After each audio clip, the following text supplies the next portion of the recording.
Tell me what's your point of view? What's your point of view? Tell me. What's your point of view? It is your view. Point of view. Point of view. What's your point of view? It's time to hear from you. Welcome to Point of View. Welcome to the 5-minute live. Hey. Microphone check 1 2 1 2. Hey. DJ Deuxrelle came to talk to you. Talk to the people. What's going on, everybody? DJ Deuxrelle in the building. How y'all feeling? Feeling good on this Friday night. DJ in the house. Now, first, I want to say Yes, congratulations. Sir. Thank you. DJ of the Year award. Thank you. Missing plug. Thank you. Talk Thank to you so people much. about that award. For the second year in a row winning it, I still feel as though to this day that the DJs in Chester, I feel like it's a win for all of us, and not just me, because there's other DJs in Chester that's been helping me through my journey as far as like learning the business of DJing and just, referring me to different gigs and everything like that. So I couldn't have done it by myself. I wish we all could just definitely come up there on stage and just like share it together. But I do appreciate all the DJs that help me out in the city and, just give me tips, give me ideas, give me props for what I do and everything like that. And just, the other DJs in the city that as well to just like influence me to just keep on going. So, I definitely appreciate them, and I thank them for helping me out with that. So I couldn't have done it alone, you know what I mean? So that's how I feel. I don't think anyone who actually makes it anywhere can say they did it on their own. Mm-hmm. So kudos to the DJs that was looking out. So when did you finally say, you know what, I want to do this? Well, it all really it all started like way back when I was a kid. Like I always enjoyed music. Like since I was a kid, it started when I was singing. Like I started singing. When I was back it up. So that means you was getting the doo-wop. Yes. It started when I was singing, and when I was a kid, before like I want to say grade school, I was always around the house with my dad after school or on the weekends with my mom, just listening to different music like Babyface, The Whispers, Stevie Wonder, Michael Jackson. So I just loved music. I fell in love with like R&B and classic soul. So that was the thing that got to me as far as music. Then fast forward, second grade came around, and I was in class one day, and someone by the name of John Austin, shout out to John Austin, came to my class and was asking for me and wanted to see if I wanted to join the Chester Children's Choir.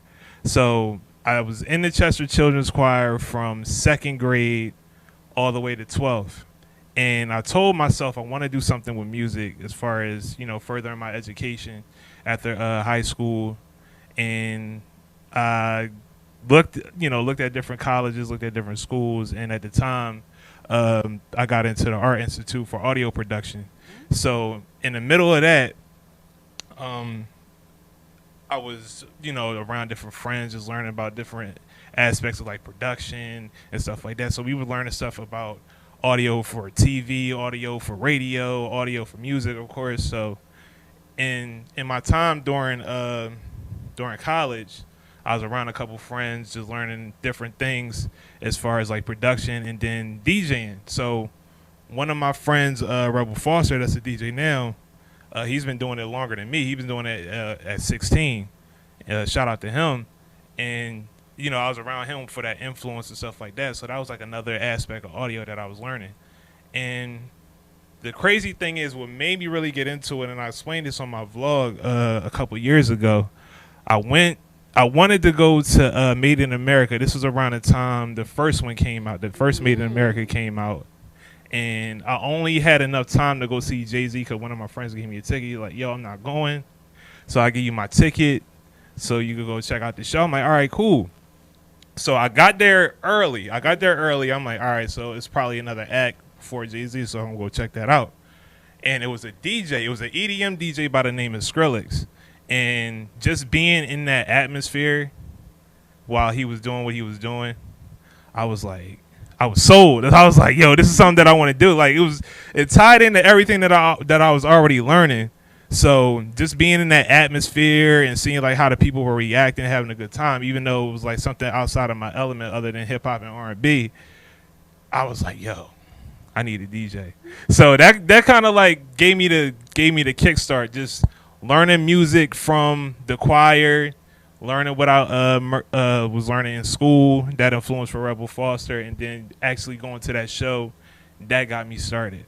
So in the beginning, I did like a couple gigs here and there, like a couple cookouts or whatever the case was, and then I was always around the Swarthmore College, Bryn Mawr, Haverford area. Mm-hmm. I did a couple parties for them here and there, and I started to tell myself, and I had a couple conversations, you know, take this more serious.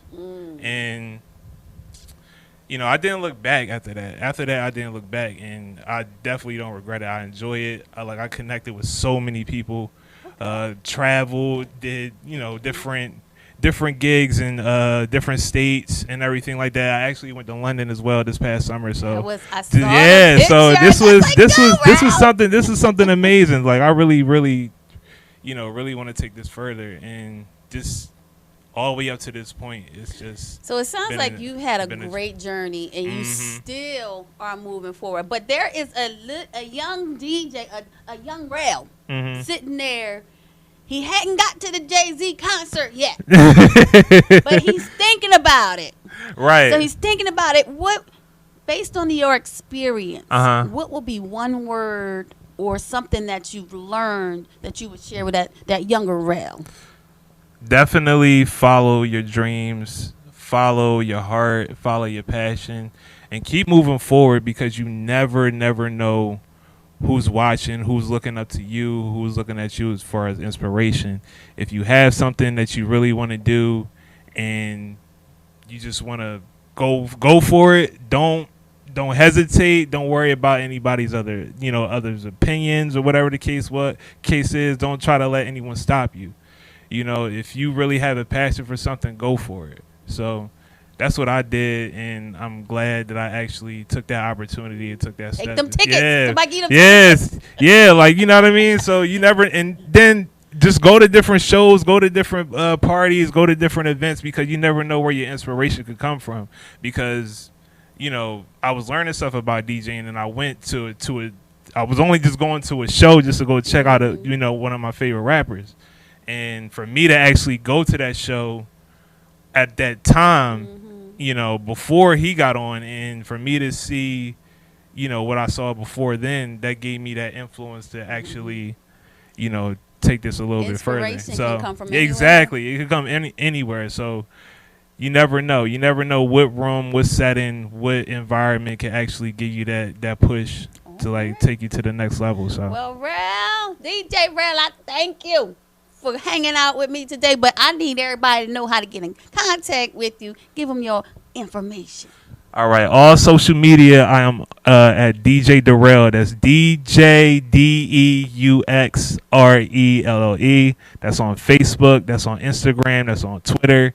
So get with me if you need any bookings, weddings, cookouts, parties, anything you need. You know, get with me.